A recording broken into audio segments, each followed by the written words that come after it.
السلام علیکم، BTV news کے ساتھ میں ہوں ندا ارشد۔ بلیٹن کا آغاز کرنے سے قبل ایک نظر نیوز ہیڈ لائنز پر۔ افغان طالبان کے مذاکرات کار امن عمل میں سہولت کاری کے لیے پاکستان آتے ہیں اور پاکستان بھی ان کے ساتھ اسی مقصد کے لیے مل کر کام کر رہا ہے۔ وزیر خارجہ شاہ محمود قریشی کا افغان میڈیا کو انٹرویو۔ بولے کہ تاثر عام ہے کہ افغانستان میں پاکستان کی توجہ صرف ایک مخصوص دھڑے پر مخصوص ہے، لیکن ایسا نہیں ہے، بلکہ پاکستان سب کے ساتھ دوستی چاہتا ہے۔ سائنو ویک کی 15,50,000 خوراکیں PIA کے خصوصی طیارے کے ذریعے چین سے اسلام آباد پہنچائی گئی ہیں۔ NCOC اعلامیے کے مطابق ویکسین کی ترسیل کے لیے اقدامات کیے جا رہے ہیں اور آئندہ ہفتے تک 20 سے 30 لاکھ تک مزید خوراکیں پاکستان پہنچ جائیں گی۔ 12 جون سے 18 جون کے درمیان 23 لاکھ افراد کی ویکسینیشن کی جا چکی ہے۔ یہ تعداد اب تک کی سب سے زیادہ ہے۔ سربراہ NCOC اسد عمر کا ٹویٹ لکھا، روزانہ 3,32,000 افراد کو کورونا ویکسین لگائی جا رہی ہیں۔ تقریباً 50 لاکھ ویکسین آئندہ 10 دن میں آ جائے گی۔ انشاءاللہ آئندہ ہفتے مزید ریکارڈ بنائیں گے۔ بجٹ جھوٹ کا پلندہ تھا جس پر پردہ ڈالنے کے لیے ہلڑ بازی کا سہارا لیا گیا۔ بجٹ میں پیسہ نہیں ہے، مہنگائی کا پہاڑ گرنے والا ہے، یہ صرف دعویٰ کرتے رہیں گے۔ سربراہ جمعیت علماء اسلام مولانا فضل الرحمان کی میڈیا سے گفتگو۔ کہا، بلوچستان میں بختر بند گاڑیوں سے اسمبلی کے دروازے توڑے گئے، بختر بند گاڑیوں سے معزز اراکین کی ہڈیاں توڑی گئیں۔ سندھ میں جمہوریت کے نام پر آمریت نافذ ہے، جو پیسہ بھی سندھ سرکار کو دیتے ہیں وہ دبئی سے برآمد ہوتا ہے۔ وفاقی وزیر اطلاعات فواد چودھری کی میڈیا سے گفتگو۔ بولے، وزیر اعلیٰ پانی کا ریکارڈ مانگنے پر بھاگ رہے ہیں، جبکہ بلاول بھٹو زرداری عام کسان اور ہاری کا پانی چوری کر کے پنجاب پر الزام لگا رہا ہے۔ پاکستان کی معیشت میں سندھ 70% حصہ دیتا ہے۔ فواد چودھری نے کہا کہ سندھ کو جو پیسہ دیتے ہیں اس کا آڈٹ کریں گے۔ آپ پیسہ دے کر احسان نہیں کر رہے، یہ ہمارا آئینی حق ہے۔ ترجمان سندھ حکومت مرتضی وہاب کا فواد چودھری کے بیان پر رد عمل۔ کہا، کم عقلوں کو علم نہیں کہ ہر سال آڈیٹر جنرل پاکستان فنڈز کا آڈٹ کرتا ہے اور آڈیٹر جنرل پیپلز پارٹی یا صوبائی حکومت کے ماتحت نہیں۔ پولیس نے بلوچستان اسمبلی میں اپوزیشن کے 17 اراکین کے خلاف مقدمہ درج کر لیا۔ اپوزیشن ارکان اسمبلی کے خلاف مقدمہ بجلی روڈ پولیس اسٹیشن کے SHO کی مدعیت میں درج کیا گیا۔ مقدمے میں کار سرکار میں مداخلت، کورونا SOPs کی خلاف ورزی اور پولیس اہلکاروں پر حملے کی دفعات شامل کی گئی ہیں۔ وزیر اعلیٰ سندھ مراد علی شاہ کی زیر صدارت کورونا ٹاسک فورس کا اجلاس میں کراچی سمیت سندھ بھر میں پیر سے پرائمری سکولز کھولنے کا فیصلہ۔ وزیر اعلیٰ سندھ مراد علی شاہ کا کہنا تھا کہ سندھ میں کورونا کے کیسز میں کمی ہو رہی ہے اور یہ کمی تب تک ہوتی رہے گی جب تک عوام SOPs پر عمل کرتے رہیں گے۔ پاکستان کی سفارتی کوششیں اور عالمی دباؤ کام کر گیا، مودی سرکار نے گھٹنے ٹیک دیے۔ 24 جون کو دہلی میں جموں کشمیر کل جماعتی کانفرنس طلب، مقبوضہ کشمیر کی سیاسی قیادت بھی مدعو۔ محبوبہ مفتی نے دعوت نامہ ملنے کی تصدیق کر دی، مقبوضہ کشمیر کی خصوصی حیثیت بحال ہونے کا امکان۔ بھارت کلبھوشن یادو کیس پر عالمی عدالت کے فیصلے کو بدنام کرنے کی کوشش کر رہا ہے۔ بھارتی وزارت خارجہ کی ہرزہ سرائی پر پاکستان کا سخت رد عمل۔ ترجمان دفتر خارجہ نے کہا، بھارت کلبھوشن کے لیے وکیل کی تقرری روکنے کے لیے دانستہ مہم چلا رہا ہے۔ امریکی کوہ پیما کولن اور بریٹی نے ماؤنٹ ایورسٹ پر پہنچ کر پاکستانی جھنڈا لہراتے ہوئے پاکستانی کوہ پیما اور ساتھی مہم جو علی ستپارہ کو خراج عقیدت پیش کیا۔ اسلام آباد میں قائم امریکی سفارت خانے کے آفیشیل ٹویٹر ہینڈلر کی جانب سے امریکی کوہ پیما کولن اور بریٹی کے ماؤنٹ ایورسٹ کی چوٹی پر لی گئی ایک تصویر شیئر کی گئی ہے۔ عالمی وبا کورونا کیسز میں کمی، SOPs میں نرمی کے بعد سے پہلی بار کراچی میں ڈائنامک گروپ آف کمپنیز اور بدر ایکسپو سولوشنز کے اشتراک سے DGC tape ball night cricket tournament کا انعقاد کیا گیا۔ ناظم آباد عیدگاہ گراؤنڈ میں منعقدہ ایک روزہ کرکٹ میلے میں 6 معروف ملٹی نیشنل کمپنیز کی ٹیمیں مد مقابل رہیں۔ ٹورنامنٹ کے فائنل میں بدر ایکسپو سولوشنز اور سوئی سادرن گیس کمپنی میں کانٹے کا مقابلہ رہا، جبکہ ٹورنامنٹ کی فاتح ٹیم بدر ایکسپو سولوشنز قرار پائی۔ بلیٹن کا آغاز کریں گے اس خبر کے ساتھ۔ انتخابی اصلاحات کے معاملے پر مسلم لیگ نون نے آل پارٹیز کانفرنس بلانے کا فیصلہ کر لیا۔ کانفرنس کی تاریخ کا تعین متحدہ اپوزیشن کی جماعتوں سے مشاورت کے بعد کیا جائے گا۔ دوسری جانب شہباز شریف نے بلاول بھٹو زرداری اور مولانا فضل الرحمان سے ٹیلی فون پر رابطہ کیا۔ دونوں رہنماؤں نے آل پارٹیز کانفرنس بلانے کی حمایت کر دی۔ انتخابی اصلاحات کا معاملہ مسلم لیگ نون نے آل پارٹیز کانفرنس بلانے کا فیصلہ کر لیا۔ آل پارٹیز کانفرنس کی تاریخ کا تعین تمام متحدہ اپوزیشن کی جماعتوں سے مشاورت کے بعد جلد کیا جائے گا۔ APC میں اپوزیشن سے تعلق رکھنے والی تمام سیاسی جماعتوں کو مدعو کیا جائے گا۔ کانفرنس میں الیکشن الیکشن کمیشن سمیت متعلقہ فریقین، سول سوسائٹی اور میڈیا کو بھی دعوت دی جائے گی اور الیکشن کی نگرانی اور اس کے عمل کو جانچنے والی مختلف تنظیموں اور اداروں کو بھی مدعو کیا جائے گا۔ دوسری جانب شہباز شریف نے چیئرمین پیپلز پارٹی بلاول بھٹو اور جمعیت علماء اسلام کے سربراہ مولانا فضل الرحمان سے ٹیلی فونک رابطہ کیا۔ دونوں رہنماؤں نے کانفرنس بلانے کی حمایت کر دی۔ مولانا فضل الرحمان نے کہا، انتخابی اصلاحات سے متعلق آل پارٹیز کانفرنس بلانے کی تجویز بر وقت اور مناسب ہے، ہم اس کی تائید کرتے ہیں۔ وزیر اعظم عمران خان نے امریکہ کو افغانستان میں کارروائی کے لیے اڈے دینے سے صاف انکار کر دیا۔ عمران خان کا اپنے انٹرویو میں یہ بھی کہنا تھا کہ یہ ممکن ہی نہیں کہ ہم امریکہ کو افغانستان میں ایکشن کے لیے پاکستان میں اڈے دیں۔ امریکی ٹی وی کو انٹرویو میں وزیر اعظم عمران خان نے واضح کر دیا ہے کہ افغانستان میں ایکشن کے لیے کسی کو بھی پاکستانی زمین استعمال کرنے کی اجازت نہیں دیں گے۔ عمران خان کا اپنے انٹرویو میں یہ بھی کہنا تھا کہ یہ ممکن ہی نہیں کہ ہم امریکہ کو افغانستان میں ایکشن کے لیے پاکستان کی زمین دیں۔ خیال رہے کہ گزشتہ دنوں پاکستانی اور غیر ملکی میڈیا میں پاکستان کی جانب سے امریکہ کو زمینی و فضائی راستہ فراہم کرنے کی رپورٹ سامنے آئی تھی، جن کی دفتر خارجہ نے بھی تردید کی تھی۔ اس سے قبل سینیٹ میں اظہار خیال کرتے ہوئے شاہ محمود قریشی کا کہنا تھا کہ وہ پاکستان میں امریکی اڈوں کی خبر کو واضح طور پر بے بنیاد کہیں گے۔ ان کا کہنا تھا کہ عمران خان کے ہوتے ہوئے کوئی امریکہ اڈا پاکستان میں نہیں بنے گا۔ اس حوالے سے ایک بیان میں افغان طالبان کا کہنا تھا کہ ذرائع ابلاغ کے مطابق امریکہ ہمارے ملک میں کارروائیاں انجام دینے کے لیے ہمارے پڑوس میں موجود رہنا چاہتا ہے۔ افغان طالبان کا کہنا ہے کہ خطے میں اجنبی فوجیں بے امنی اور جنگ کا اصل سبب ہیں۔ پڑوسی ممالک سے مطالبہ ہے کہ کسی کو موقع فراہم کرنے کی اجازت نہ دیں۔ وزیر خارجہ شاہ محمود قریشی نے ترکی میں افغان اور ایرانی ہم منصب سے اہم ملاقاتیں کی۔ وزیر خارجہ Shah Mahmood Qureshi Anatolia diplomacy forum کے موقع پر افغان ہم منصب محمد حنیف اتمر سے ملے۔ اس موقع پر کامیاب افغان امن عمل کے لیے سفارتی ذرائع کے استعمال پر زور دیا۔ وزیر خارجہ نے ایرانی ہم منصب جواد ظریف سے بھی ملاقات کی۔ چند ماہ میں پاک ایران وزرائے خارجہ کی یہ تیسری ملاقات ہے۔ شاہ محمود قریشی کا کہنا تھا کہ سرحدی گزرگاہیں کھولنے کے MOU سے عوامی رابطوں کو فروغ ملے گا۔ یورپی یونین کی خارجہ امور کی سربراہ نے افغانستان میں قیام امن کے لیے پاکستان کا تعاون کلیدی قرار دے دیا۔ سربراہ یورپین خارجہ امور جوزف بوریل نے اپنے ٹویٹر اکاؤنٹ میں وزیر خارجہ شاہ محمود قریشی سے گزشتہ روز ہونے والی ملاقات کی تصویر شیئر کرتے ہوئے لکھا کہ انطالیہ ڈپلومیسی فورم کی سائیڈ لائن پر منعقد ہونے والے مذاکرات تعمیری ہیں۔ شاہ محمود قریشی سے یورپین یونین کے تعلقات، کرونا وبا اور عالمی بحالی کے بارے میں اچھی گفتگو ہوئی۔ شمالی وزیرستان میں سیکیورٹی فورسز کے آپریشن میں کالعدم تحریک طالبان پاکستان کے 2 دہشت گرد ہلاک ہو گئے۔ ISPR کے مطابق آپریشن کے دوران فائرنگ کا شدید تبادلہ ہوا، جس کے نتیجے میں نائک نزاکت خان شہید ہو گئے، جن کا تعلق اٹک سے تھا۔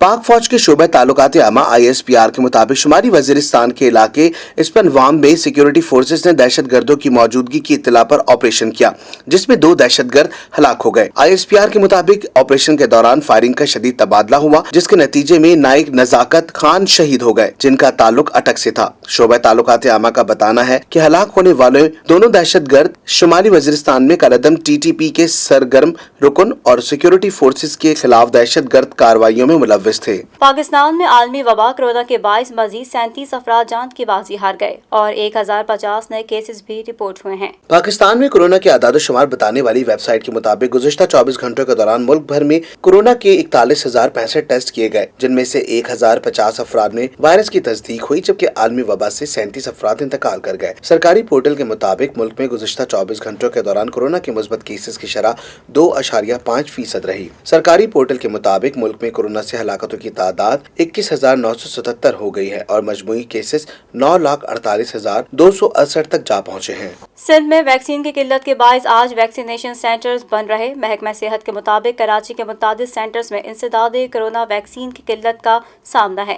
شہر کے 90 سینٹرز میں سے متعدد میں ویکسین ختم ہو چکی ہے۔ محکمہ صحت کے حکام کا بتانا ہے کہ ضلع شرقی میں 26، غربی میں 13، ضلع وسطی میں 13، ضلع ملیر میں 8، کرنگی میں 8 اور ضلع جنوبی میں 22 سینٹرز موجود ہیں، جہاں سائنوویک، سائنوفارم اور پاکویک موجود نہیں ہیں۔ ذرائع کے مطابق خالق دینا ہال، جنا اسپتال، لیاری جنرل اسپتال، ضلع وسطی، چلڈرن اسپتال، نیو کراچی اسپتال، سندھ گورنمنٹ اسپتال، لیاقت آباد میں بھی ویکسین ختم ہو چکی ہے۔ محکمہ صحت کے حکام کا بتانا ہے کہ سندھ میں کل سائنوویک کی 15 لاکھ خوراکیں آ جائیں گی، جبکہ اسپوٹنک ویکسین جون کے آخری ہفتے میں آئے گی۔ پاک ویک کی 4 لاکھ خوراکیں بھی 23 جون کو دستیاب ہوں گی۔ دوسری جانب ایکسپو سینٹر لاہور میں بیرون ملک جانے والے شہریوں کو ویکسین کے لیے 1 ہفتے بعد آنے کی ہدایت دی گئی ہے۔ ادھر اسلام آباد میں بھی ویکسین لگوانے کے لیے آنے والے شہریوں کو واپس بھیجا جانے لگا ہے۔ مجھ کو چھاؤں میں رکھا، خود جلتا رہا دھوپ میں نے دیکھا ہے ایک فرشتہ باپ کے روپ میں۔ آج دنیا بھر میں باپ کی عظمت کا عالمی دن منایا گیا، جس کا مقصد بچوں کے لیے والد کی محبت اور تربیت میں کردار کو اجاگر کرنا ہے۔ ماں کی ممتا سے انکار نہیں، اسی طرح باپ کی شفقت اور محبت کا بھی کوئی نیم و بدل نہیں۔ اسی لیے باپ کو اولاد کے لیے گھنا سایہ کہا جاتا ہے۔ باپ دنیا کی وہ ہستی ہے جو بچوں کی بہترین پرورش اور ان کے روشن مستقبل کے لیے دن رات ایک کر دیتا ہے، یہاں تک کہ اذیتیں بھی برداشت کرنے سے پیچھے نہیں ہٹتا۔ اسی عظیم ہستی کو سلام پیش کرنے کے لیے آج عالمی دن منایا جا رہا ہے۔ آج کے خصوصی دن ایسے والدین بھی موجود ہیں جو اپنی اولاد کی خوشی اور پیٹ کی آگ بجھانے کے لیے ہر تکلیف خندہ پیشانی کے ساتھ برداشت کر کے محنت مزدوری کر رہے ہیں۔ والد موسم کی ریشیا دوانیوں اور حالات کی سنگینیوں کو خاطر میں نہ لاتے ہوئے اولاد کی پر آسائش زندگی کے لیے اپنی جان تک لڑا دیتا ہے۔ جنت کا دروازہ کہلانے والا باپ اپنی اولاد کے لیے مضبوط حصار اور حفاظتی دیوار کی مانند ہوتا ہے۔ ہر باپ کا خواب ہوتا ہے کہ اولاد کو اعلیٰ معیار زندگی فراہم کرے تاکہ معاشرے میں باعزت زندگی بسر کر سکے۔ شامل کریں گے بین الاقوامی خبریں BTV انٹرنیشنل میں۔ ایران کے نو منتخب صدر سید ابراہیم رئیسی قدم قدم پر کامیابیاں سمیٹنے کے بعد اقتدار تک پہنچے ہیں۔ رہبر انقلاب سے فیض پانے والے رہبر اسلامی کے مایہ ناز ہم نفس ایران کے نو منتخب صدر کی زندگی سے جڑی کامیابیوں کی تفصیل دیکھتے ہیں اس رپورٹ میں۔ سید ابراہیم رئیسی اسلامی جمہوریہ ایران کے نئے صدر منتخب ہو گئے۔ حسینی سادات سے تعلق رکھنے والے سید ابراہیم رئیسی کی جائے پیدائش مشہد المقدس ہے اور کم عمری میں ہی والد کی شفقت سے محروم ہو گئے تھے۔ تعلیم کا شوق اس قدر تھا کہ مزدوری کے ساتھ سلسلہ رکنے نہ دیا۔ 15 سال کی عمر میں علم و معرف اہل بیب کی رائج السطور طے کرنے لگے۔ اسلامی انقلاب کے بعد ابراہیم رئیسی تہران کے مضافات میں ڈسٹرکٹ اٹارنی متعین ہوئے۔ امام خمینی نے 27 سال کی عمر میں کئی صوبوں کی عدالتی نگرانی کے علاوہ دیگر ذمہ داریاں بھی دیں۔ 2015 میں سپریم لیڈر آیت اللہ سید علی کامنائی نے 7 اصول دیگر متولی حرم امام رضا مقرر کیا، جبکہ 2019 میں چیف جسٹس تعینات کیا گیا۔ ابراہیم رئیسی ایرانی سپریم لیڈر کو منتخب کرنے والی مجلس خیرگان کے نائب رئیس ہیں اور اہلیہ جمیلہ علم الہدا فلسفہ تعلیم و تربیت میں PhD ہولڈر اور ایران کی پہلی درجے کی خاتون اسکالر ہیں۔ ابراہیمی رئیسی کو یہ امتیاز حاصل ہے کہ بہشتی شہید مرتضی مطہری اور رہبر انقلاب اسلامی جیسی جیت شخصیات کو ان کے اساتذہ کی فہرست میں شامل ہیں، جبکہ آپ کے موضوع پر کئی کتابوں کے مصنف اور تہران میں فقہی علوم کی فوج تخصصی سطح میں درس خارج کے استاد بھی ہیں۔ مودی سرکار نے گھٹنے ٹیک دیے۔ مقبوضہ جموں کشمیر کی پرانی قانونی حیثیت بحال کرنے کے لیے پارلیمنٹ میں آوازیں اٹھنا شروع ہو گئیں۔ وزیر اعظم نریندر مودی نے آل پارٹیز کانفرنس طلب کر لی۔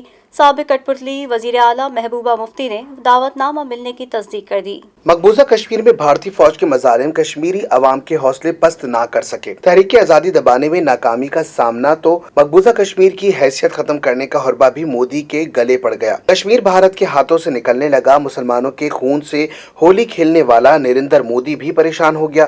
بھارت کی ایک ویب سائٹ کے مطابق نریندر مودی نے 24 جون کو کل جماعت کانفرنس طلب کر لی۔ کانفرنس میں شرکت کے لیے مقبوضہ کشمیر کے تمام سیاسی رہنماؤں کو دعوت نامے ارسال کر دیے گئے۔ محبوبہ مفتی نے بھی دعوت قبول کرنے کی تصدیق کر دی، جس پر مشاورت بھی شروع کر دی گئی۔ مختلف حلقوں نے امکان ظاہر کیا ہے کہ کانفرنس میں مقبوضہ وادی کی ریاست کی بحالی پر بھی بات چیت ہوگی۔ کل جماعتی کانفرنس میں جموں اور مقبوضہ کشمیر کے رہنماؤں کے درمیان ملاقات کا بھی امکان ہے۔ شامل کریں گے کاروباری دنیا کی خبریں BTV بزنس میں۔ آئندہ مالی سال 2021-22 کا وفاقی بجٹ پیش ہونے کے بعد ملک میں مہنگائی نے سر اٹھانا شروع کر دیا۔ بجٹ پیش ہونے کے بعد حالیہ ہفتے کے دوران ملک میں مہنگائی کی شرح میں 0.28% اضافہ ہوا ہے اور سالانہ بنیادوں پر مہنگائی کی اوسط شرح بڑھ کر 14.52% ہو گئی ہے۔ بجٹ سے ایک روز قبل ختم ہونے والے ہفتے کے دوران ملک میں مہنگائی کی شرح 0.59% کی کمی واقع ہوئی تھی۔ حالیہ ہفتے کے دوران 27 اشیاء ضروریہ مہنگی ہوئیں، جبکہ 9 سستی ہوئیں اور 21 اشیاء کی قیمتیں مستحکم رہی ہیں۔ اعداد و شمار کے مطابق گزشتہ ہفتے کے دوران جن 27 اشیاء ضروریہ کی قیمتوں میں اضافہ ہوا، ان میں ٹماٹر، پیاز، لہسن، مٹن، بیف، گڑ، چکن، آلو، گھی، انرجی سیور، صابن، آٹا، پیٹرولیم مصنوعات اور دیگر دودھ سمیت دیگر اشیاء ضروریہ شامل ہیں۔